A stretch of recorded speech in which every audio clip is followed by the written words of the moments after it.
Doença autoimune que afeta o sistema nervoso central, a esclerose múltipla compromete a bainha de mielina, capa protetora dos neurônios. Esclerose múltipla, esse é o tema do programa Você Mais Saudável de hoje.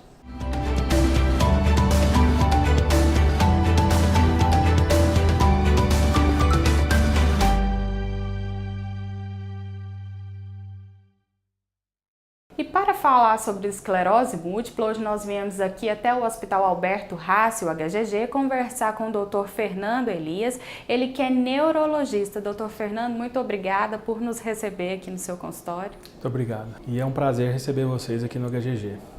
Dr. Fernando, quais são as características da esclerose múltipla? Bom, a esclerose múltipla é uma doença autoimune. Isso significa que ela é uma doença que produz um processo inflamatório de causa ainda indeterminada. Então, a esclerose múltipla, nós não sabemos ainda os fatores que provocam a doença. Mas é uma doença que compromete principalmente a bainha de mielina do sistema nervoso central, então ela acomete o cérebro, nervo óptico e medula espinhal. Com isso, a sintomatologia da doença, ela se desenvolve nessas três regiões do encéfalo. Por isso que a gente chama de esclerose múltipla, porque ela acomete em múltiplas regiões do sistema nervoso central. Então o paciente pode apresentar prejuízo visual agudo, uma perda visual aguda, pode apresentar uma perda de equilíbrio, uma perda de força, uma perda de sensibilidade, e esses eventos clínicos eles podem repetir ao longo do tempo. Então a gente caracteriza a doença por essa repetição dos sintomas neurológicos ao longo da evolução do paciente. Pode acontecer desses sintomas serem espaçados, demorar para ocorrer novamente e retardar o diagnóstico da esclerose? Sim, isso acontece com uma certa frequência. Então, o paciente ele pode ter um primeiro evento clínico na adolescência, por volta dos 12, 13 anos de idade ou mais tarde, e depois de 5, 6 anos ele começar a apresentar outras crises, outros episódios, e aí o diagnóstico acontecer então nesse segundo evento. Existe uma luta muito intensa dos neurologistas em se manter atentos aos primeiros sinais para que o diagnóstico seja o mais precoce possível, porque isso pode interferir e melhorar o tratamento do paciente. Doutor, agora existe uma faixa etária em que é mais frequente o diagnóstico, é mais frequente em aparecer esses sintomas? Sim, a esclerose múltipla a gente diz que é uma doença inflamatória autoimune de comprometimento de jovens, adultos jovens. Mas ela pode iniciar desde os 10 anos de idade até os 50 anos de idade. A faixa de maior frequência da doença fica entre os 20 e 40 anos de idade. Existe uma preferência um pouco maior pelo sexo feminino, então ela acomete mais mulheres do que homens, e uma preferência um pouco maior também pela raça branca. Então ela é mais comum em pessoas caucasianas, né, ou pessoas multirraciais. A gente vê poucos casos de esclerose múltipla, né, na população indígena, mas tanto na população branca como na população negra acontece com uma frequência importante. Essa ocorrência mais frequente em mulheres pode estar relacionada à questão de hormônios? Bom, isso é uma das hipóteses, não tem uma comprovação ainda se fatores hormonais possam estar envolvidos, certo? Mas é evidente a frequência maior em mulheres. Tá? Hoje, é alto o número de pessoas que são afetadas, são acometidas por essa doença, não só no Brasil, mas em Goiás? Bom, em Goiás a gente tem uma prevalência baixa, considerada baixa, em termos de população mundial, né? Existe até pela localização geográfica nossa. Então, quanto mais próximo à linha do Equador, a incidência de esclerose múltipla tende a diminuir. E quanto mais longe da linha do Equador, então os paralelos mais elevados ou mais baixos no hemisfério sul, indicam um risco maior da doença. Então, na Europa, a população branca europeia tem países que você tem uma frequência de 300 a 400 casos para cada 100 mil habitantes. Em Goiás, a gente tem uma média de 10 a 15 casos para cada 100 mil habitantes. É uma incidência ainda baixa em relação à europeia. Essa questão geográfica, ela está relacionada com a própria raça mesmo? Não, a questão geográfica, ela entra nos fatores de riscos epidemiológicos ambientais.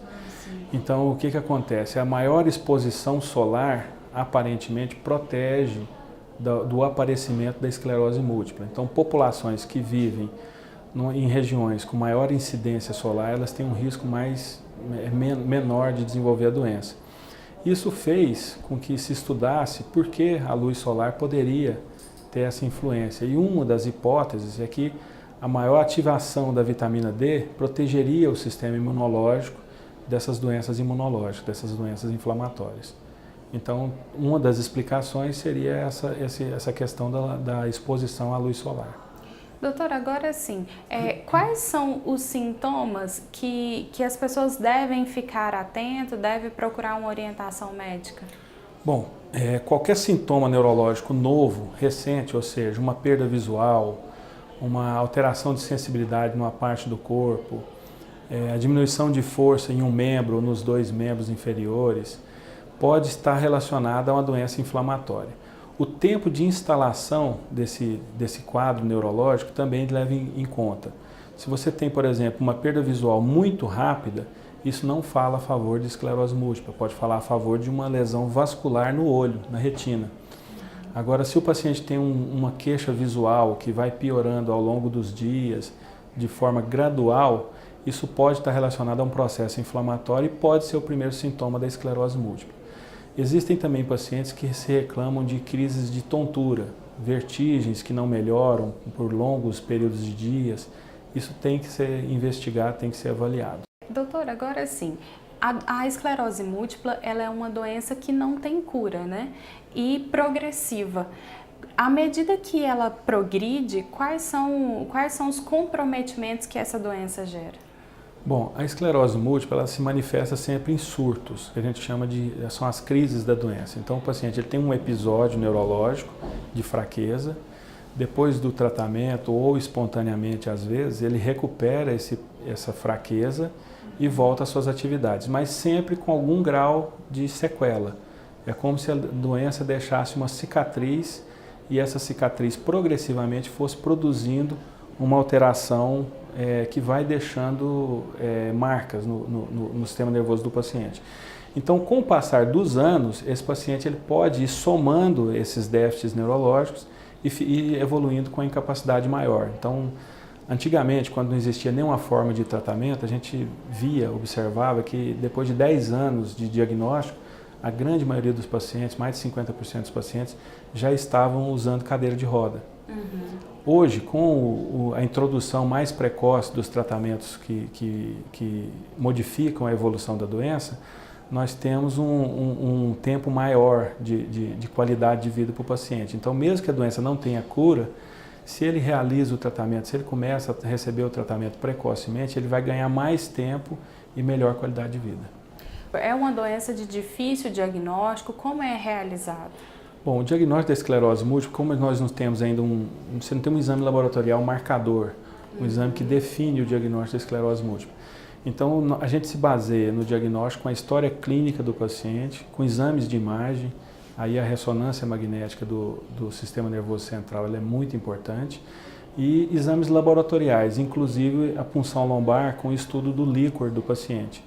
Esses exames somados ao quadro clínico do paciente, eles nos dão a certeza de diagnóstico, que às vezes tem que ser questionado. Então, às vezes você tem uma história muito sugestiva de esclerose múltipla, mas os exames laboratoriais não colaboram. Então, você tem que pensar em outros diagnósticos.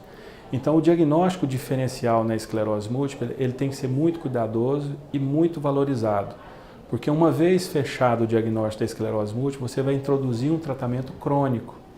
E depois você voltar a pensar numa outra possibilidade diagnóstica, você pode retardar o tratamento do paciente.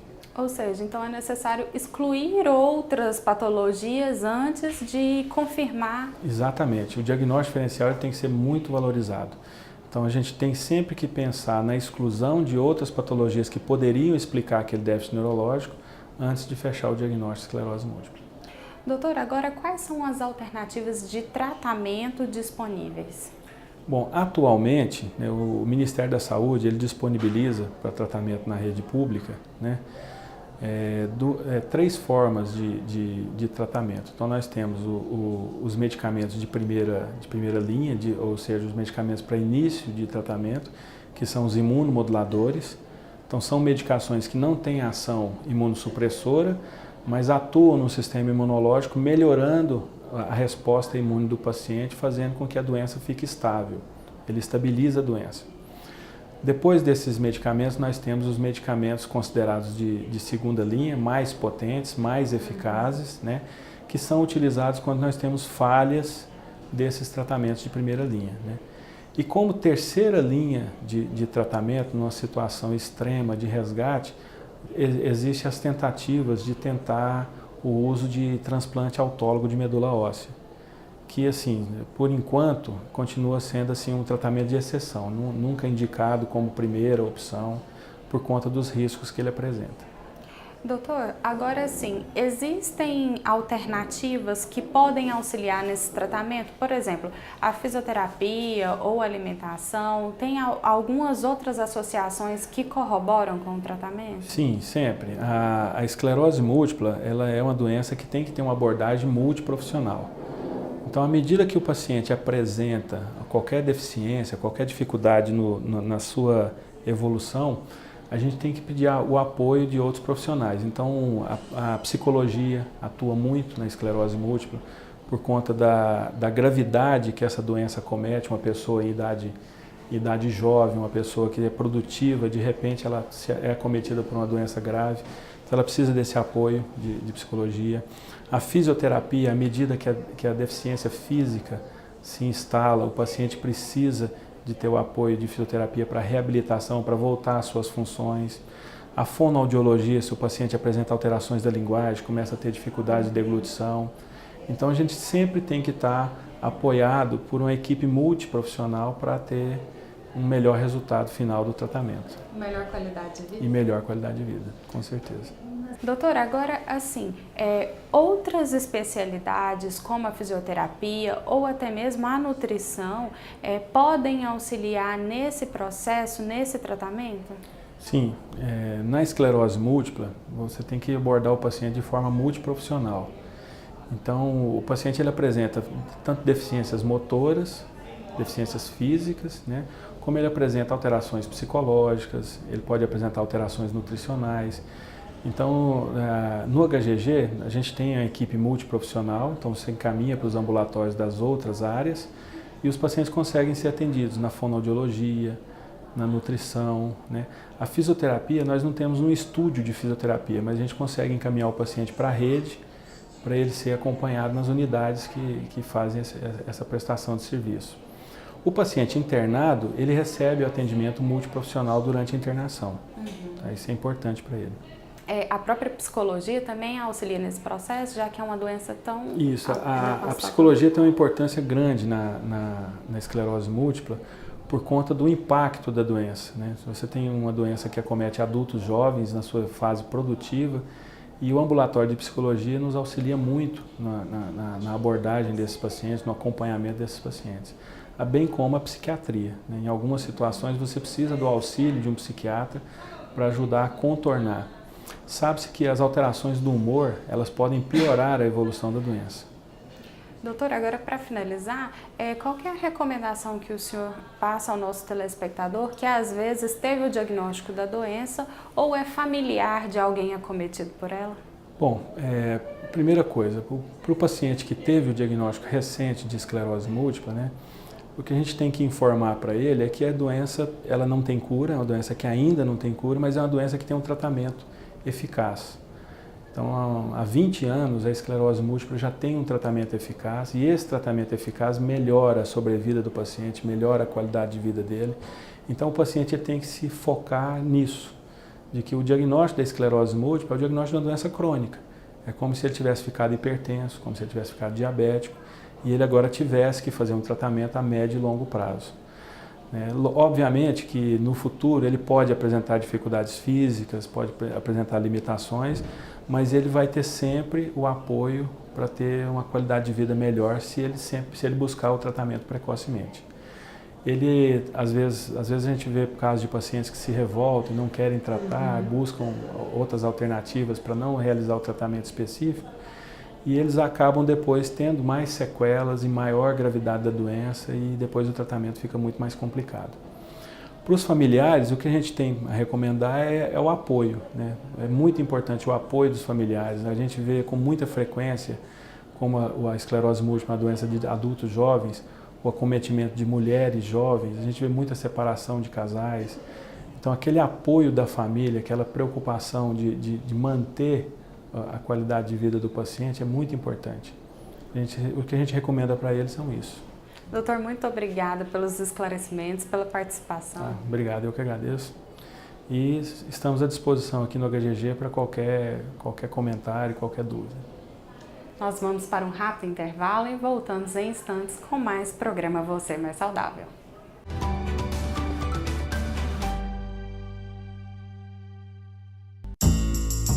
Agentes políticos respondem por crimes de responsabilidade e improbidade administrativa. Quando comprovada a má-fé, a lei de improbidade pune o mau gestor, que perde a função pública e os bens adquiridos ilegalmente. Ele tem os direitos políticos suspensos, além de pagar multa e ficar proibido de receber benefícios e incentivos fiscais. As penalidades são aplicadas de acordo com a natureza, gravidade e consequências do ato. É o STJ no combate à corrupção e à impunidade. Superior Tribunal de Justiça, o Tribunal da Cidadania.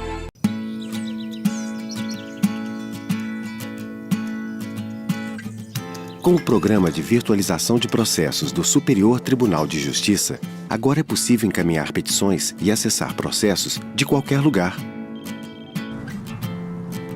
a qualquer hora. O que antes ficava em um tribunal, agora está acessível 24 horas. Virtualização de processos, porque ter acesso fácil e rápido à justiça é um direito seu.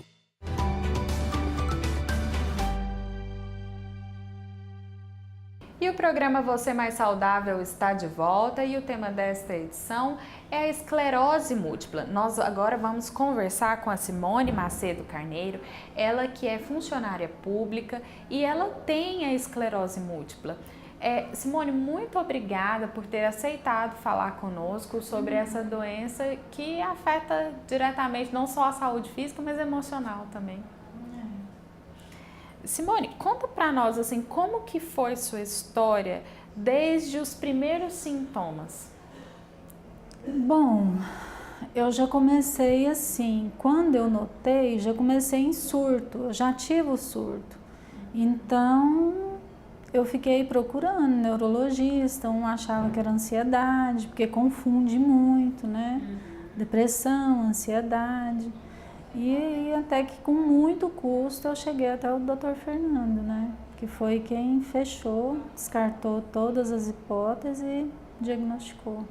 Até chegar no diagnóstico concreto, fechado de esclerose múltipla, foi quase um ano? Foi, por aí. Eu tive 2 surtos e eu ia em muitos neurologistas, eles achavam que era assim, que era depressão, ansiedade. A senhora sentia algum tipo, por exemplo, de sintoma como fadiga ou às vezes as vistas escurecidas? Sentia, assim, as vistas era muito rápido, dava uma escurecida e voltava. E assim, fadiga demais, sem fim. E para a senhora, assim, ao receber o diagnóstico, como foi? Foi complicado a aceitação, já que é uma doença que tem tratamento, mas a cura ainda não? Assim, na verdade foi muito difícil, porque a aceitação não é fácil. Na verdade, eu aceitei após uns 3 anos. Aí até então eu ficava depressiva, assim, ansiosa demais, achando que a vida tinha acabado, que era só um prazinho, né, que rapidinho eu ia morrer. Então eu não aceitava. Tem uns 3 anos que eu aceitei.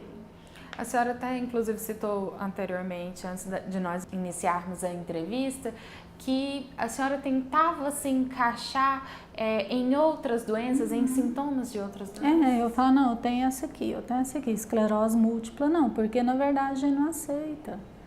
No início da doença é difícil alguém falar, não, eu aceitei, a gente não aceita.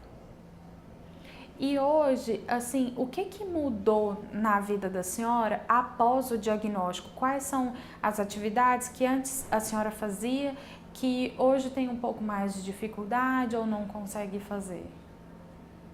Bom, mudou muitas coisas, né? O que, por exemplo? Eu fazia balé, hoje se eu for fazer pelo desequilíbrio não vai.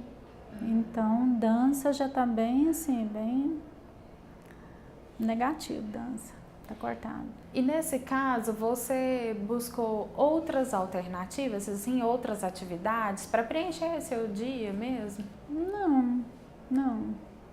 E no trabalho, na família, como que a senhora foi desenvolvendo? Na família, assim, a família me apoia muito, me ajuda muito, fica perto. Mudou, eles mudaram. Eu acho que eu fiquei mais dificinha, né? Mas eles mudaram. Assim, não tem nem comparação, né? O cuidado é bem maior.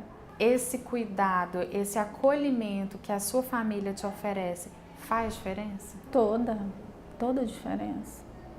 Você sabe que você tem um problema, mas, tipo assim, tá andando, você caiu, vai ter alguém que tá ali, vai te ajudar em todos os momentos. É muito importante. No trabalho, como que é a sua rotina hoje? Uai, não é bom nem falar do trabalho. O trabalho tá difícil. Assim, é pelo trabalho, porque dependendo do trabalho, eu acho que a gente consegue, igual eu sou funcionária pública, eu tenho que conversar com as pessoas, conversar bem, minha voz, igual eu tô falando aqui, você está vendo que não sai direito, né? Tá bem fraca. Então, assim, eu tô começando a ter problema no trabalho agora. Entendi. Só agora. Então, assim, a senhora sente, com o agravamento, com a progressão, a senhora sente alguns sintomas que às vezes te atrapalham um pouco no dia a dia, né? Atrapalha. E qual o tratamento que a senhora faz hoje? Hoje a senhora faz o acompanhamento com o Dr. Fernando aqui. Como que é o seu tratamento?